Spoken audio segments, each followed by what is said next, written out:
이 IP 주소에 대해서 우리가 좀 더 깊숙하게 들어가서 살펴보도록 하겠습니다. 자, IP 주소, 쉽게 말해서 ID라고 그냥 쉽게 생각을 하시면 돼요. 컴퓨터의 ID.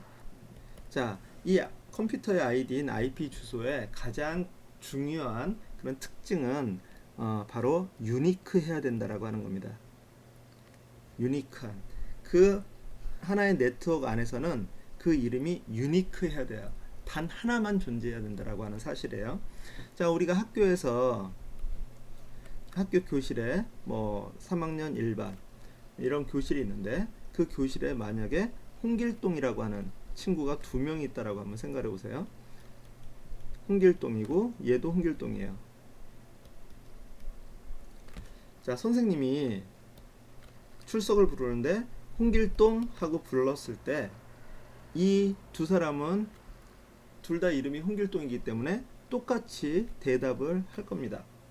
자, 그런데 예를 들어서 성적표라든가 또는 생활기록부 여기에 이 학생들에 대한 정보들을 집어넣을 때는 자, 우리가 교실에서는 홍길동, 야, 너 말고 얘 라고 이렇게 얘기를 하면 뭐 서로 소통이 가능하겠지만, 그러나 성적표라든가 이런 문서로 기록되어 있는 것에는요, 홍길동이라고 하는 이름 그것만 가지고서는 이 두 사람을 구별을 할 수가 없는 거죠. 자, 그래서 이 서류에서는 어떻게 얘기를 하냐면 홍길동 A, 홍길동 B라고 해서 이것을 같은 홍길동이지만 유니크한 그런 이름들을 부여를 해주는 것을 볼 수가 있습니다. 자, 마찬가지로 저희가 이 네트워크 안에서 그 IP 주소 이런 아이디는 유니크해야 돼요. 단 하나만 존재를 해야 됩니다. 우리가 gmail이라든가 여기에 가서 회원가입을 하다 보면 내가 원하는 아이디를 입력을 했을 때 그 원하는 아이디가 그 사용할 수 없다라고 하는, 이미 사용하고 있는 아이디라고 하는 그런 이 경고가 나오는 경우들이 있습니다. 그것은 뭐냐면 그 gmail 그 여러 사용자들 가운데 내가 원하는 그 아이디를 이미 누군가가 사용을 하고 있다라고 하는 사실이죠. 자, 나도 그거를 사용하고 싶은데 왜 걔만 사용하도록 그렇게 해야 되느냐? 그것은 바로 이런 유니크한 특성을 가지고 있기 때문에 그래요. 가장 쉬운 예로 누군가가 이메일을 보내는데 각각의 이메일마다 각각의 계정마다 이런 이 창구들이 있는데 똑같은 이름으로 있으면 이 이메일이 어떻게 제대로 배송이 되겠느냐라고 하는 거죠. 그렇기 때문에 유니크한 그런 이 특징은 자꾸 이렇게 제가 강조를 하는 데는 또 이유가 있습니다. 자, 그 이유는 조금 이따 또 자세하게 또 살펴보도록 하고요. 자, 그리고 그러나 내가 어떤 그 A라고 하는 그런 아이디를 gmail에서는 사용할 수 없다 하더라도요, live.com이나 뭐 네이버.com 또는 뭐 다음넷 이런 데서 이 A라고 하는 아이디가 사용되지 않고 있다면 거기서는 사용을 할 수 있어요. 자, 그 이유는 뭐냐면 a@골뱅이.com a@gmail.com 골뱅이.com이 아니라 a@gmail.com이라고 하는 a@gmail.com이라고 하는 것은 이 gmail이라고 하는 그 네트워크 안에 A라고 하는 사람이고요. a@live.com이라고 하면 그것은 live.com이라고 하는 그룹 안에 A라고 하는 사람이기 때문에 이것은 똑같은 이름이 A라고 사용이 돼도 그 뒤에 있는 요 기관 카테고리에 의해서 구별이 될 수 있기 때문에 이것은 그 다른 기관에서는 그 아이디를 사용을 할 수 있다라고 하는 거죠. 그리고 구별이 가능하고요. 자, 이 IP라고 하는 것이 IP 어드레스라고 하는 것이 처음에 그 만들어질 때 제정을 한 것, 약속을 한 것이 바로 이 네 자리입니다. 즉, 네 칸에서 점으로 구성되어 있는 네 자리, 거기 안에 숫자를 집어넣는데 0에서부터 255까지 총 256개의 그 숫자를 집어넣을 수가 있습니다. 자, 그래서 이 IP 이렇게 구성되어 있는 것을요, 버전 IP 버전 4라고 얘기를 해요. 자, 그래서 요렇게 네 자리로 해서 만들 수 있는 총 IP의 숫자는요, 약 42억 개 정도가 됩니다. 43억 개 정도. 43억 개 정도의 그런 이 IP 주소를 만들 수 있어요. 처음에 네트워크라고 하는 것이 만들어질 때는 이 43억 개라고 하는 숫자가 뭐 어마어마하게 큰 숫자이기 때문에 충분히 이걸로도 사용 가능하다라고 그렇게 얘기를 했었는데요. 지금은 이 숫자가 부족해지고 있어요. 자, 그래서 다음 스텝을 바라보기 위해서는 이 IP 버전 4로 43억 개만을 가지고서는 사용할 수 없다라고 하는 거죠. 자, 그래서 IP 버전 4를 대체할 새로운 규격이 IP 버전 6가 나오게 되었습니다. 자, IP 버전 6는요, 기존에 4자리가 있었는데 이것은 8자리가 있습니다. 그리고 기존에는 점으로 그것을 구분을 했었는데 각 숫자를요, IP 버전 6에서는 콜론으로 이렇게 구분이 됩니다. 그리고 더 중요한 것은 이제 이 안에 한 칸 안에 들어갈 수 있는 숫자의 개수인데요. 기존의 IP 버전 4는요, 한 칸에 들어갈 수 있는 숫자가 8비트, 즉 256개였는데요. 자, IP 버전 6에서는 이것이 16비트가 됩니다. 그래서 이 16비트 하나의 안에 들어갈 수 있는 숫자의 개수는 65,536개입니다. 자, 이것이 또 그 IP 버전 4와 다른 점은 IP 버전 4는 이것을 그 0에서부터 255까지의 숫자로 이렇게 사용이 됐었는데요. 그런데 그 65,000개를 여기에 한 칸 안에 집어넣어야 되기 때문에 IP 버전 6에서는 이것을 16진수로 표시를 하게 그렇게 되어 있습니다. 즉 다시 말해서 이 한 칸에 들어갈 수 있는 숫자가 65,000여 개 정도가 되니까 그 65,000여 개를 8번 8개를 곱하는 그런 숫자가 된다라고 하는 소리죠. 자, 그렇기 때문에 어느 정도 그 IP 주소를 만들 수 있는지 전자계산기로 계산을 해보면 이만큼이 나옵니다. 즉 뭐냐면 3, 4 해놓고요, 그 공을 37개를 이렇게 붙인다라고 생각을 하시고 한번 여러분도 그 숫자를 한번 세어보십시오. 결국에는 이것으로 만들 수 있는 숫자는 거의 무한대에 가까운 그런 개수를 만들 수 있는 거고요. 그만큼 이제 IP 버전 6를 통해서 만들 수 있는 IP는 이제는 무궁무진하다라고 하는 것을 얘기를 할 수 있습니다. 그럼 과연 그렇게 많은 IP 숫자가 필요한가?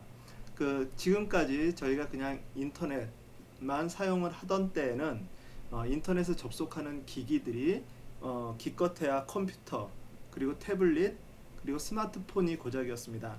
그런데 이제 새로운 개념의 그런 이 서비스들이 나타나고 있는데 그것이 뭐냐면 바로 IoT라고 하는 겁니다. 즉 인터넷 오브 띵스, 즉 사물 인터넷이라고 하는 건데요. 이 사물 인터넷이라고 하는 것은 모든 전자기기들이 인터넷에 접속을 한다라고 하는 개념입니다. 즉 모든 전자제품들이 인터넷에 접속을 하게 되려면 그들 나름대로의 그런 IP 주소들을 가지고 있어야 되기 때문에 그래서 이런 IP 주소가 이렇게 폭발적으로 필요하게 된다라고 하는 사실이죠. 자, 그래서 이 IP 주소라고 하는 것이 앞으로 이렇게 흘러가고 있다라고 하는 사실을 우리가 또 기억을 하고 그리고 다음 내용을 같이 보도록 하겠습니다. IP 주소에 대해서 저희가 이해를 할 때 또 한 가지 알아둬야 되는 개념이 하나가 있는데 그것은 뭐냐면 스태틱 IP 그리고 다이나믹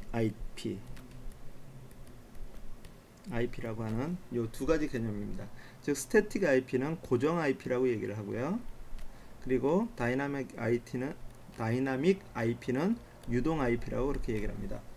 자, 고정 IP와 유동 IP라고 하는 것은 뭐냐면 아까 그 네트워크에 접속을 할 때 그런 이 IP가 부여되는데 내 컴퓨터는 항상 그 IP 주소가 고정이 돼 있다라고 하는 것은 이제 스태틱 IP고요. 이것이 수시로 바뀐다라고 하는 것이 유동 IP라고 하는 겁니다. 자, 이 고정 IP와 유동 IP라고 하는 것이 왜 이렇게 나타나게 되느냐면, 아까도 얘기한 것처럼 맨 처음에 이 그 네트워크라고 하는 것이 만들어지기 시작을 했을 때, 그랬을 때는요 다 고정 IP로 제공을 했어요. 자, 뭐냐면 이렇게 이제 한번 생각을 해보시면 좋을 것 같아요. 어떤 A라고 하는 인터넷 업체가 있어요. 인터넷 서비스를, 초고속 인터넷을 제공해주는 그런 업체예요. 자, 이 업체에 회원이 예를 들어서 10만 명이 있다라고 생각을 한번 해보죠. 자, 회원이 10만 명이에요.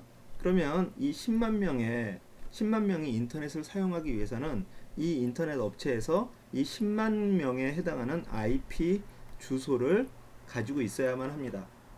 그래야 되겠죠?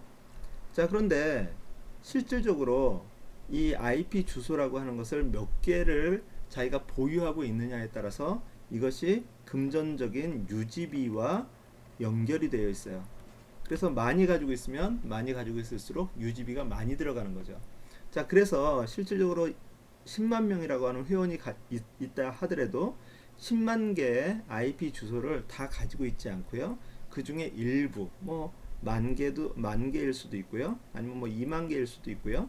이거는 이제 제가 그 업체 관계자가 아니기 때문에 몇 개인지는 모르겠지만, 어쨌든 10만 개에 비해서는 터무니없이 작은 숫자의 그런 이 IP 주소만을 가지고 있습니다. 자, 그러면 이제 내가 한 사람이 나 인터넷을 켰어요. 컴퓨터를 켜고 그리고 브라우저를 실행을 시켜가지고 인터넷에 접속을 하려고 합니다. 자, 그런 신호가 이쪽으로 이 업체에 도착을 하면은요, 이 업체에서는 자기가 가지고 있는 이 소수의 그런 IP 중에 하나를 이 컴퓨터에게 부여를 해줍니다. 자, 그러면 이제 이 컴퓨터가 그 IP 주소 그거를 가지고서 네트워크에 접속을 해서 인터넷을 사용을 하게 되겠죠. 자, 그러고 나서 이 사람이 이제 인터넷을 꺼요. 그러면 이 부여해줬던 그 IP를 다시 회수를 해갑니다. 그리고 나서 다른 사람이 나 인터넷에 인터넷에 접속을 한다라고 신호를 보내면 그 IP 주소를 이 사람에게 이렇게 또 할당을 해주는 거죠. 자, 이렇기 때문에 이 사람이 나중에 하룻밤 자고 나서 다시 또 인터넷을 하려고 하면은요, 그러면 이 인터넷 업체에서는 그 전에 어저께 썼던 그 IP 주소가 아닌 다른 IP 주소를 또 부여를 하게 됩니다. 자, 그렇게 하는 것을 바로 유동 IP라고 하는 거예요. 그 유동 IP를 사용하는 가장 대표적인 이유는 크게 두 가지가 있는데요. 첫 번째는 바로 이런 것처럼 그 유지 비용을 줄이기 위해서 그 모든 회원에 대한 그 IP 주소를 다 보유하고 있지 않도록 하기 위한 그런 유지비 차원에서의 그런 것이고요. 또 하나는요, 예를 들어서 내가 도서관이라든가 이런 곳에 가서 인터넷을 하는데 나의 랩탑을 가지고 가서 한다라고 했을 때 그 사람이 여기에 그 도서관이라든가 그 기관에서 IP 주소라든가 또 아까 얘기했던 그 게이트웨이라든가 또 DNS 서버 그 주소를 다 입력을 해야 되는데, 그거를 할 때마다 그 사람이 들어올 때마다 거기에서 그런 정보들을 다 입력을 해야 되는데 그것이 귀찮잖아요. 이 사람이 그 도서관에서만 얘기하는 것이 아니라 커피숍에 가서도 인터넷을 해야 되고 다른 데 가서도 인터넷을 해야 되는데, 그 각각의 그 장소마다 그런 이 설정들이 다 틀리기 때문에 그것을 내가 가는 곳곳마다 바꿀 수가 없어서 그것을 차라리 이 다이나믹 IP 그런 이제 서비스를 DHCP라고 하는데, 그 DHCP라고 하는 그런 서비스에서 유동 IP를 제공을 해주고 거기에 자기네들의 기본적으로 가지고 있는 설정들을 가지고 있다가 어떤 사람이 접속을 하면 그 설정들을 그대로 그 사람에게 제공을 해주는 그런 방식을 사용을 합니다. 자, 그래서 이 다이나믹 IP 이런 것을 사용하는 그 이유 크게 두 가지, 유지비와 그 다음에 그 설정을 쉽게 같이 공유하기 위한 그런 서비스 때문에 이 유동 IP를 사용을 하고 있다라고 하는 거죠. 자, 그리고 이 IP라고 하는 것은 아까 그 IP 버전 4와 뭐 버전 6 뭐 이런 것이 있는데, 이 IP 버전 4와 버전 6의 가장 대표적인 그 공통점은 숫자를 사용한다라는 거예요. 0에서부터 255까지의 256개의 숫자의 조합들인 거죠. 자, 그런데 이제 우리가 산수에 좀 약하잖아요. 숫자에 좀 약합니다. 인터넷 사이트 어떤 홈페이지에 접속을 한다라고 하는 것은요, 이런 그 숫자로 되어 있는 그 물리적인 주소에 그 주소를 찾아서 접속을 하는 거예요. 자, 그런데 이제 그 숫자를 다 우리가 기억을 하고 있을 수가 없어서 우리가 사용하기 편하게 하기 위해서 그 주소를 문자 형태로 만들어 놓은 것을 우리가 도메인이라고 얘기를 합니다. 그래서 흔히 뭐 google.com, 그 다음에 제 개인 홈페이지 꿈꼴.com, 이런 것들은 다 이런 문자로 된 도메인이라고 얘기를 해요. 자, 그러나 그럼에도 불구하고 이런 이 홈페이지들이 다 고유의 숫자로 된 그런 이 물리적인 주소를 가지고 있습니다. 자, 그래서 요 도메인 주소, 문자로 된 도메인 주소와 그리고 이 숫자로 된 물리적 주소를 연결해서 요 도메인이 요 숫자의 이 주소에 해당하는 그런 곳이다라고 하는 그런 정보를 가지고 있는 것이 바로 DNS가 하는 역할이에요. 아까 도메인 네임 서버라고 하는 거. 그래서 그 도메인 네임을 그런 이 정보를 가지고 있는 그런 서버라고 하는 사실이죠.